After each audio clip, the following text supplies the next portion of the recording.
लगता है कि आज हम 35-36 दिन के बाद महाराष्ट्र में वापस आए हैं, विदर्भ में वापस आए हैं और मुझे समझ में नहीं आ रहा है कि संकट मोचन का इतना विरोध क्यों महाराष्ट्र में, हनुमान जी का और राम जी का इतना विरोध महाराष्ट्र में किस कारण कर रहे हैं, ये समझने के लिए जगह नहीं छोड़ी है।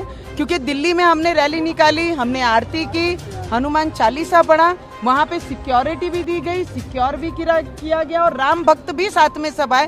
सिर्फ महाराष्ट्र में ही क्यों संकट मोचन जी का और राम जी का इतना अपमान क्यों? पर आज ये जो शनि लगा है, आज शनिवार है, मेरे महाराष्ट्र में जो शनि लगा है, आज जाकर संकट मोचन के मंदिर में जाकर हनुमान चालीसा पढ़ूंगी, आरती करेंगे हम लोग सब, राम भक्त हनुमान भक्त सभी करेंगे। और अमरावती में भी रात में बहुत बड़ी आरती और हनुमान चालीसा वहां पर भी पढ़ा जाएगा। और जो महाराष्ट्र में शनि आया हुआ है वो शनि जल्द से जल्द दूर हो, इतनी प्रार्थना मैं संकट मोचन से जरूर करूंगी। बाबा रामदेव का फोटो ना होते हुए भाजपा के बड़े नेताओं के फोटो है, क्या कहेंगे? मुझे लगता है फोटो देख के सभी ने खुश होना चाहिए, जो राम भक्त है उनके फोटो हैं।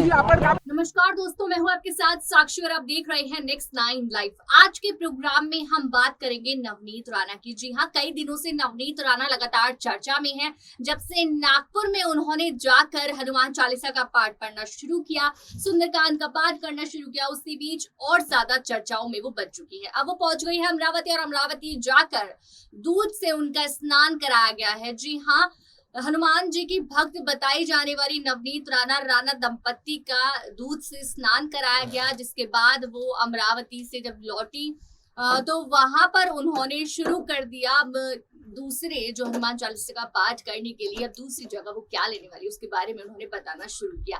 लेकिन इसी बीच शिवसेना को नहीं छोड़ा और शिवसेना पर लगातार तंज भी कस दिया। जी हाँ, नवनीत राणा ने शिवसेना पर फिर से तंज बोला है और फिर से बड़े बड़े मुद्दों पर सवाल उठाने शुरू कर दिए। इसी बीच आपको बता दें कि नवनीत राणा से जब मीडिया ने बात की तो उस बीच उन्होंने महाराष्ट्र के पूर्व मुख्यमंत्री देवेंद्र फडणवीस की भी तारीफ की, उनकी सरकार को लेकर कि जब उनकी सरकार थी तो क्या क्या काम देवेंद्र फडणवीस की सरकार ने किए थे, किस तरह से किसान हो गरीब हो हर किसी पर ध्यान रखा, राशन को लेकर, तेल को लेकर हर किसी के दाम जो थे उन सब चीजों में राहत थी जब तक देवेंद्र फडणवीस की सरकार थी। अब इसी बीच जिस तरह से उन्होंने तारीफ की देवेंद्र फडणवीस की, उसी के साथ मुकाबला किया उनका शिवसेना से, यानी उद्धव ठाकरे से। और उद्धव ठाकरे जिस तरह से अपनी चुप्पी बनाए रखते हैं उस चीज पर वो बोलती हुई नजर आई। अब आप ये देखिए कि आखिर उन्होंने असली तंज क्या कसा है, आखिर उन्होंने कहा क्या है, तो देखिए पहले ये रिपोर्ट।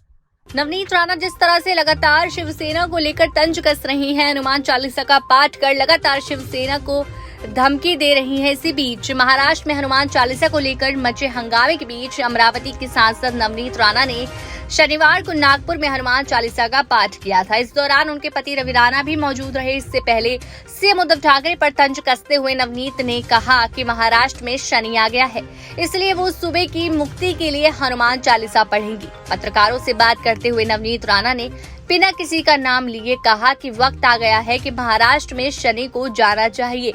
उन्होंने कहा कि महाराष्ट्र को शनि लग गया है और इसे दूर करने के लिए हनुमान चालीसा का पाठ करने जा रही हूँ।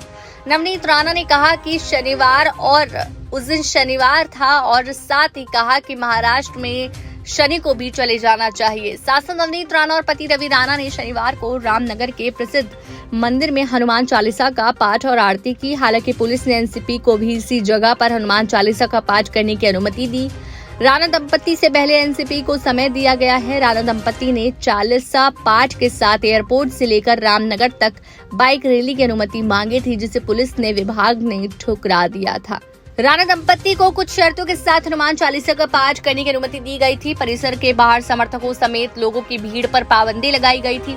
इसके साथ ही शर्तों में ये भी कहा गया था कि अगर किसी तरह की कोई अनुचित घटना होती है तो उसके लिए राणा दंपत्ति जिम्मेदार होंगी। साथ ही पुलिस कमिश्नर ने राणा दंपत्ति और एनसीपी दोनों में से किसी को भी लाउड स्पीकर का इस्तेमाल करने की अनुमति नहीं दी है। अमरावती जा रही नवनीत राणा ने नागपुर एयरपोर्ट पर कहा कि उन्होंने दिल्ली में शांतिपूर्ण ढंग से हनुमान चालीसा का पाठ किया। वहां पर सुरक्षा भी थी और उन्हें कोई दिक्कत नहीं हुई, लेकिन उन्हें समझ में नहीं आता कि महाराष्ट्र में उनके हनुमान चालीसा का पाठ करने पर इतना विवाद क्यों है। इसका इतना विवाद क्यों हो रहा है। इसके बाद राणा दंपति अमरावती पहुंचे। अमरावती में जगह जगह कार्यकर्ताओं की ओर से उनका स्वागत किया गया। इसके साथ राणा दंपति से सड़क पर कई जगह रुक रुक कर कार्यकर्ताओं के साथ सामूहिक हनुमान चालीसा का पाठ भी किया। वहीं अमरावती पहुंचने से पहले राणा दंपति ने नागपुर में मंदिर से हनुमान चालीसा का पाठ किया। आपको बता दें, देर रात राणा दंपति अमरावती स्थित अपने आवास पर पहुंचे थे, जहां कार्यकर्ताओं के साथ परिवार के लोगों ने भी उनका भव्य स्वागत किया।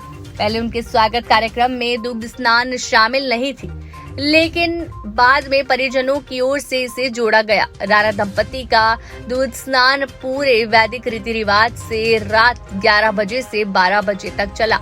इसी दौरान नवनीत राणा ने उद्धव ठाकरे सरकार पर निशाना साधते हुए कहा कि मैं आज करीब 36 दिनों के बाद अपने गृह नगर आई हूँ। मुझे यह नहीं समझ आता महाराष्ट्र में हनुमान चालीसा के पाठ को लेकर इतना डर क्यों है।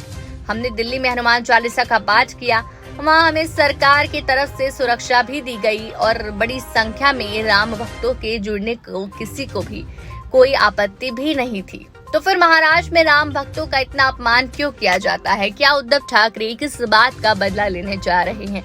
क्या वो असली हिंदुत्व नहीं है? वहीं असली और नकली की भी बात चली कि कौन असली है और कौन नकली है, जिस पर नवनीत राणा खुलकर बोली भी हैं। बोलते हैं ना, लाचार मुख्यमंत्री की लाचार सभा थी वो। बहुत बड़े भाषण दिए गए और उस पे ना ही किसानों की बात की गई, ना ही बेरोजगारी पे बात की गई। और जो लोड शेडिंग पूरे महाराष्ट्र में हर गांव में, हर गली में, हर जगह पे लोड शेडिंग बहुत बड़े प्रॉब्लम संकट में पूरा महाराष्ट्र है। ये खुद डिपार्टमेंट बोलता है, खुद मंत्री बोलते हैं ना। उस पे एक शब्द और एक टिप्पणी की गई। सिर्फ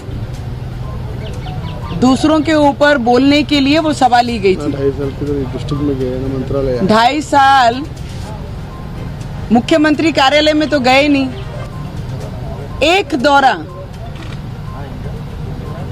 उनके सुपुत्र ने कल बोला कि मुख्यमंत्री विदर्भ में गए, मराठवाड़ा में गए, एक दौरा एक भी किसान के खेतों में गए हैं क्या?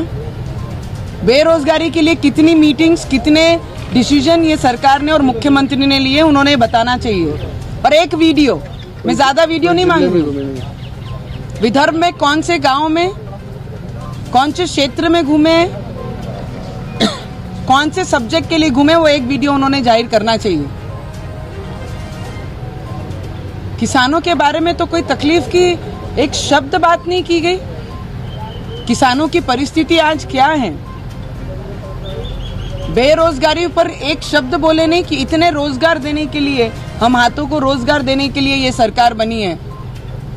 2019 के बाद 3 गुना ज्यादा बेरोजगारी है मेरे महाराष्ट्र में बढ़ी है।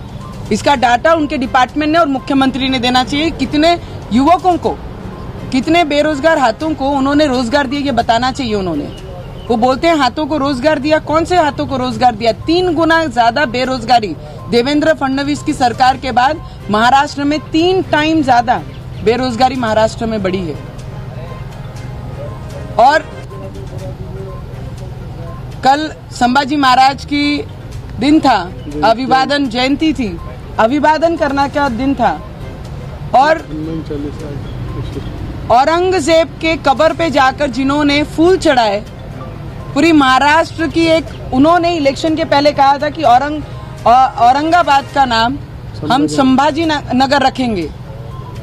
और उस मंच पे बोलते हैं कि संभाजी नगर रखने की क्या जरूरत है, तुम्हारे ही एजेंडे में था। कि आपने इस रिपोर्ट में देखा कि किस तरह से राणा दंपति ने शिवसेना को लगातार तंज कसा है, लगातार वो वार कर रही हैं, उन पर बड़ी बड़ी बातें बोल रही हैं। इसी बीच उनकी चुप्पी भी बरकरार है। तो अब क्या नया एक्शन राणा दंपति लेने वाले, देखने वाली बात होगी। उसके लिए देखते रहिए नेक्स्ट 9 लाइव।